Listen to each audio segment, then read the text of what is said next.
Welcome to Juhitha యామ్ని world. వచ్చేయండి ఈరోజు మనం గుత్తి వంకాయ ఫ్రై ఎలా చేసుకుందామో చూద్దామండి. నా స్టైల్ గుత్తి వంకాయ ఫ్రై అండి.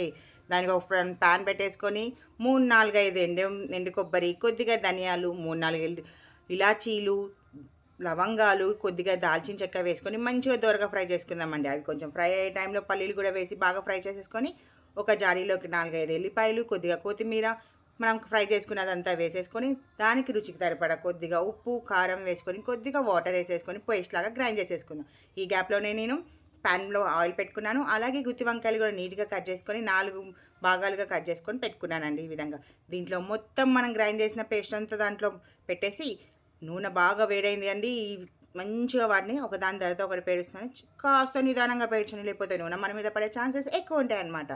దీన్ని మంచిగా ఫ్రై చేసుకోవాలని, కొంచెం టేస్టీ వంట కోసం కదండి మనం ట్రై చేసేది, అందుకే సిమ్లో పెట్టుకొని చేసుకుందాం నిదానంగా. చూడండి, ఒక 2-3 మినిట్స్కి సిమ్లో పెట్టి చేస్తేనే అది ఉట్టినే మగ్గిపోతుంది కదండి గుత్తి వంకాయ. మగ్గింది తర్వాత మిగిలిన కొంచెం పేస్ట్లో ఇంకొంచెం వాటర్ యాడ్ చేసి అదంతా దానిపైన గుత్తి వంకాయ పైన వేసేసి కొంచెం మూత పెట్టేసి ఒక 2-3 నిమిషాల తర్వాత చూడండి మన గుత్తి వంకాయ ఆల్మోస్ట్ అయిపోవడానికి వచ్చింది. ఈ టైంలో ఇంకో 3-4 మినిట్స్ మంచిగా మీడియంలో పెట్టేసుకొని మంచిగా ఫ్రై చేసుకుందామండి. చూడండి, పైన కొద్దిగా కొత్తిమీర వేసి గార్నిష్ చేసుకొని ఒక సర్వింగ్ ప్లేట్లోకి తీసుకుంటుంటే అబ్బబ్బబ్బ ఏముందండి, టేస్ట్ మాత్రం సూపర్గా ఉంది.